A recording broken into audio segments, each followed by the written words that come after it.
Hi everyone. So most of you on these platforms know me or have seen me posting for a while, and I was thinking about making a video and talking a little bit about where I'm at. So I did a video the other day of kind of how I got to where I'm at now after I've left my sort of main job in 2016. But after 25 years in psychology and mental health work, I'm not immune to anxiety, panic, fear, and mind races. I faced it all and I still do every day. Not to the degree that I have in the past, but for those that know me, that met me through working in local authorities or schools at the NHS, know that, I have studied lots of different things. I've got access to a lot of information. I've worked with thousands of people. Um, and currently I've now got a private client load and enjoy that work. But I still, when we stretch out of our comfort zone, have to face these things. But the journey, though, sort of started around 2016. So I've been working in local authority, working in schools, supporting school staff, all of that kind of stuff. But I did start asking myself, what next? I didn't want to keep running hard, risking burnout, and wondering if there was more to life than just doing what was expected. And at that time, I wanted to go down to 3 days a week, and it was quite unusual back then. So actually, after 2016, my next job in NHS England was 4 days a week. Then my next job working for the University of Reading was 3 days a week. So eventually, it took about 4 years to get to 3 days a week. So I started small though, having my sideline of writing some blogs. I created a website, just to start to make some shift. Because when we're stuck and we don't know what to do, sometimes we ignore those little nudges, those little things like, have you tried? Have you read that book? Have you thought about doing that? You want to write poetry or set up a community group, anything at all. We get these moments of inspiration that pass through. But if we're really busy in a constant state of stress, it's hard to feel into those moments, tune into it. And so partly what fed into this as well was all that was going on in 2016, and I'd done my website and write my blog, and I started to get into photography.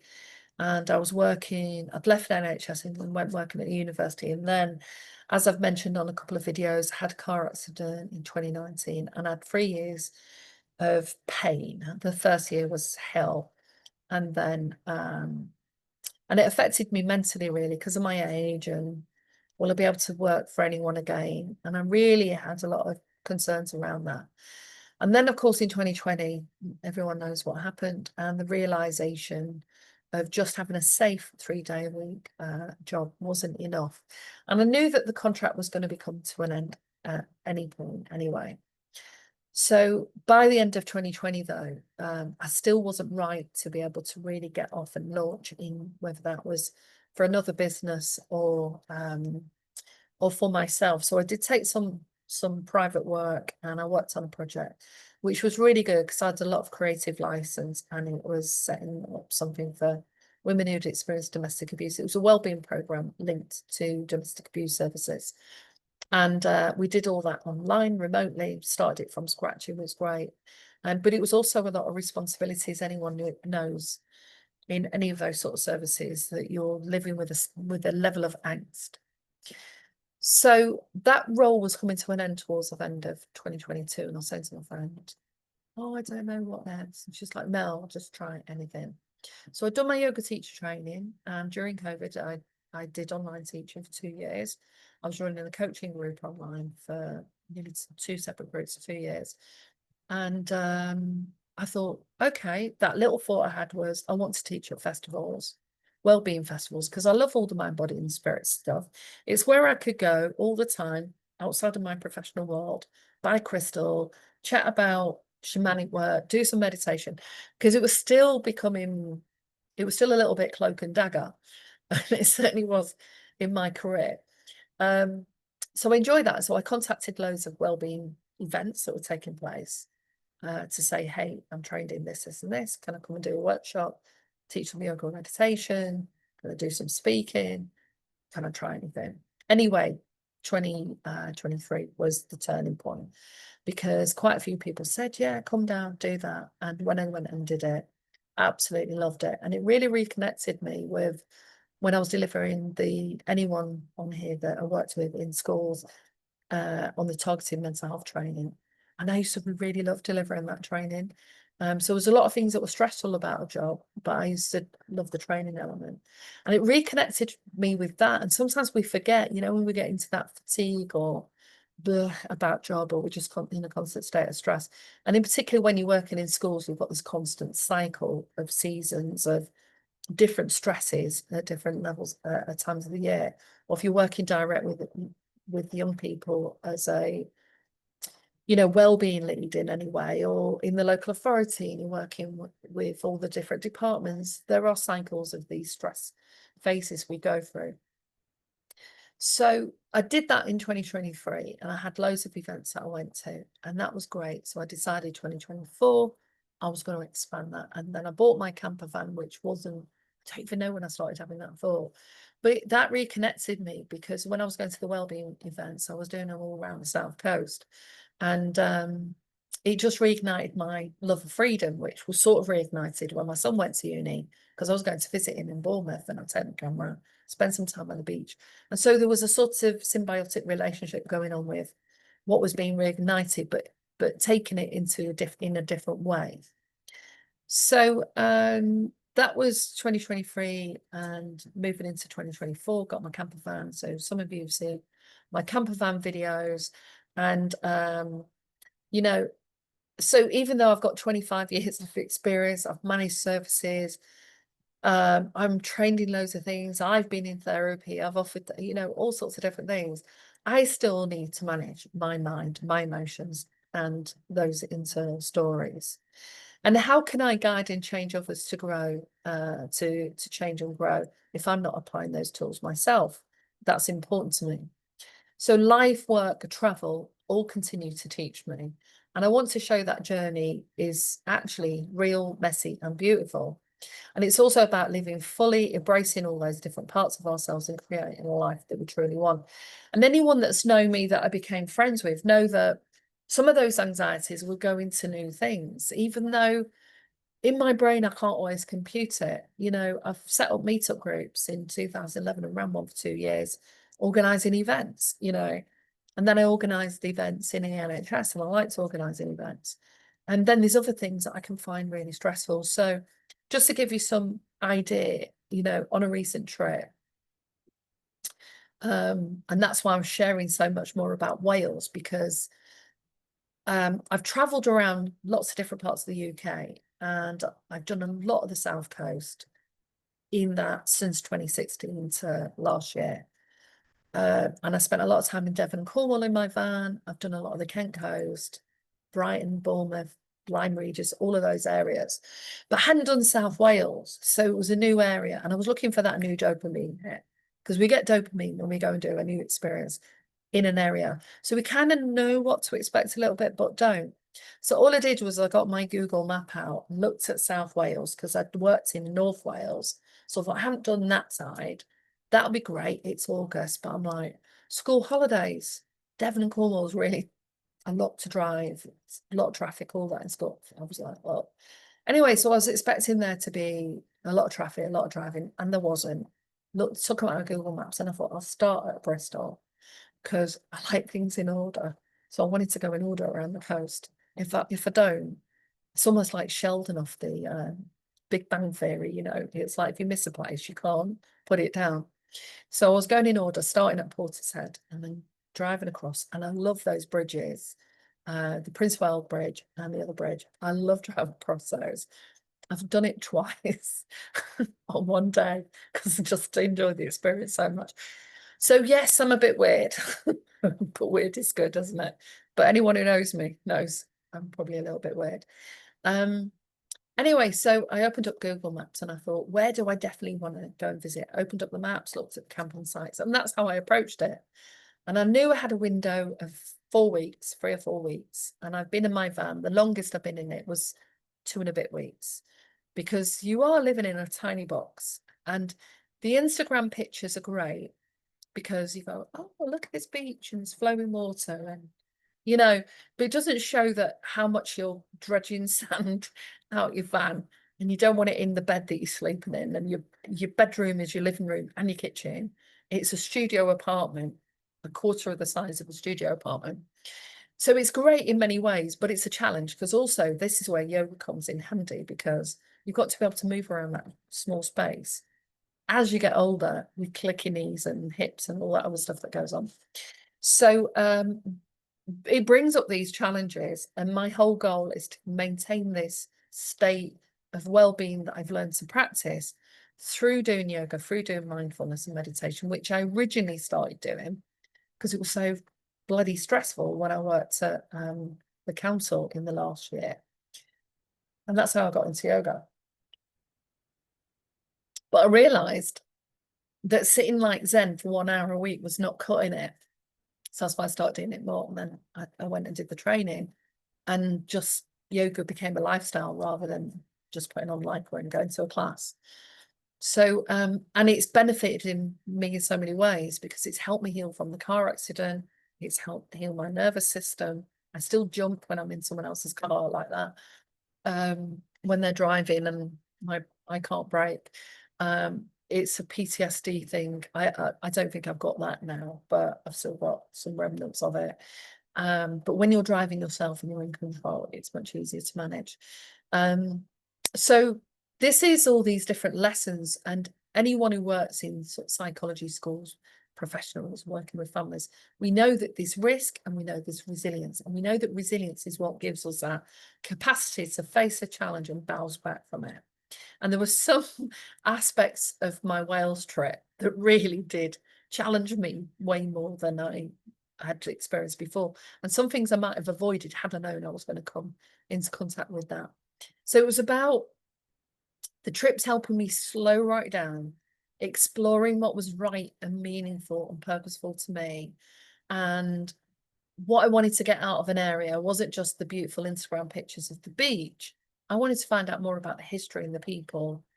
And again, going right back 2000 years, or who had been there, you know, the Romans, the Normans, then the Lords, and the link with the British government and the working class and what the industry was. And I did a deep dive into that.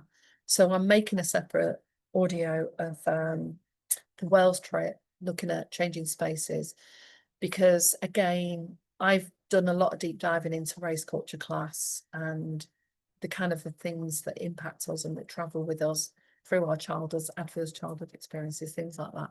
But that's a bit deep, and I'm not going into it on this video. I just wanted to share the sort of basics of, so I've got my Google Maps, great, I love the tech. I'm choosing the campsites and kind of thinking where I'll go. And my aim was to get at least as far as Fishguard and possibly then go further right, but also look at a lot of Pembrokeshire and the Gower coast. And it was so much more beautiful and amazing than I anticipated. First thing. The bridges I love, as I've said, I could sell those. And then I started to experience it in different ways, going through different towns. And we all have different experiences and places.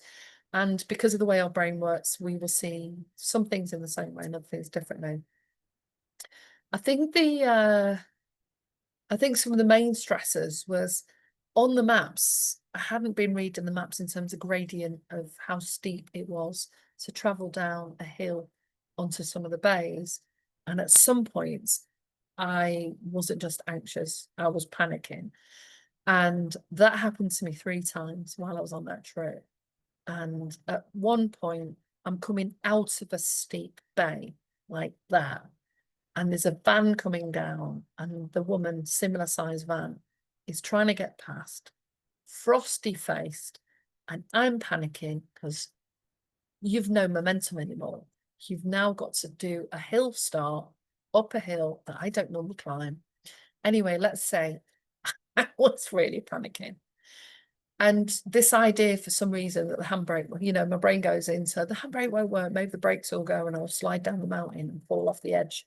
You know, that sort of internal dialogue that we have to manage all the time when our stress is activated. So it's good to be aware of what your stress is and what potentially will get activated. So I have to go, no, I'll be all right, I'll be fine, I'll be fine. What's the worst that can happen? I'm not in the desert, in the Gobi Desert, in the middle of nowhere on my own and don't know how to speak a language, you know. multiple layers of challenges. And then trying to get up a tent, trying to erect a tent when me and my friends went to a festival. So the van has got an awning. I didn't even really know what an awning was. I'd never been camping as a kid, by the way. No, I'd never been camping. I was just going past the memory banks. So when I got the camper van, it was an opportunity to give this lifestyle a go.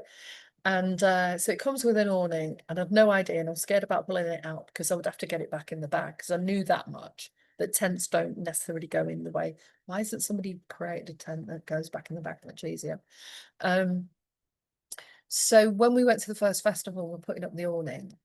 Me and my friend were trying to do it, and neither of us really knew what to do.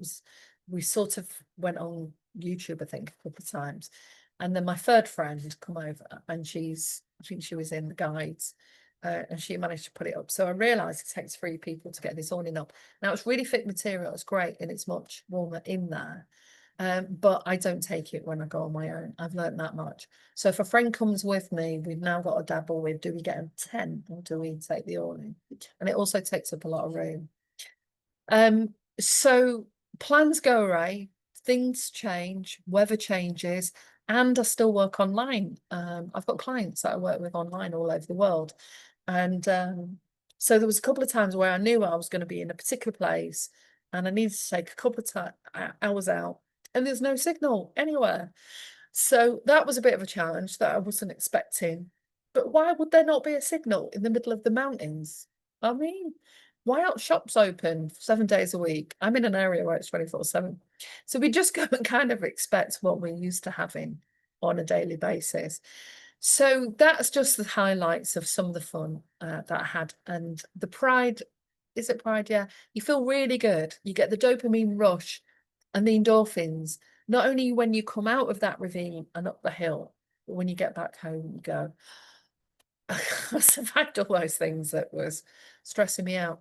So I just wanted to share that with you because most of you have seen the little videos, the podcasts I've done, and those that I worked with sort of disappeared a bit after 2016 because I wasn't really sure what I was going to do at that point, especially in 2018.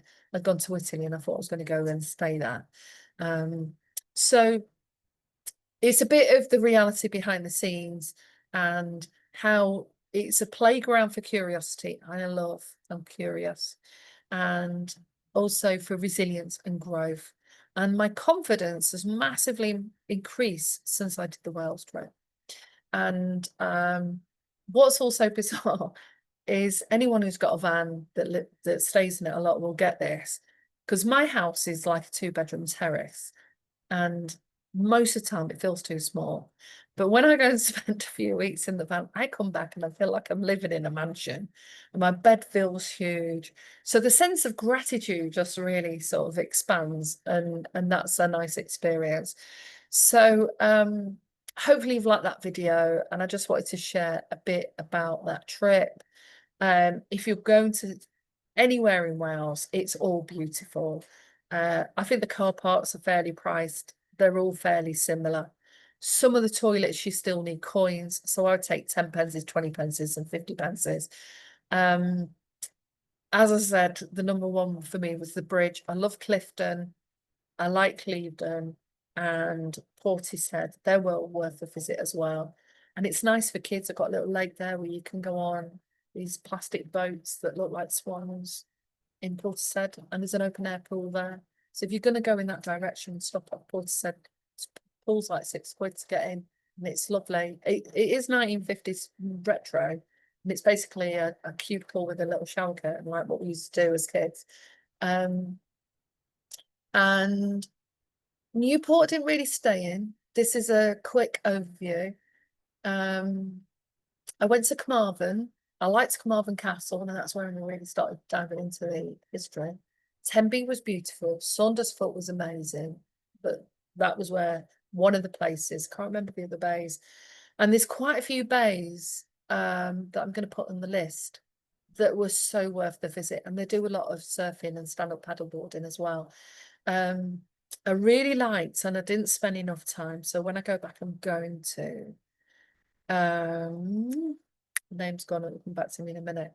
So the whole Pembrokeshire coast, worth visiting. St David's, I loved. I actually spent nearly 3 days there.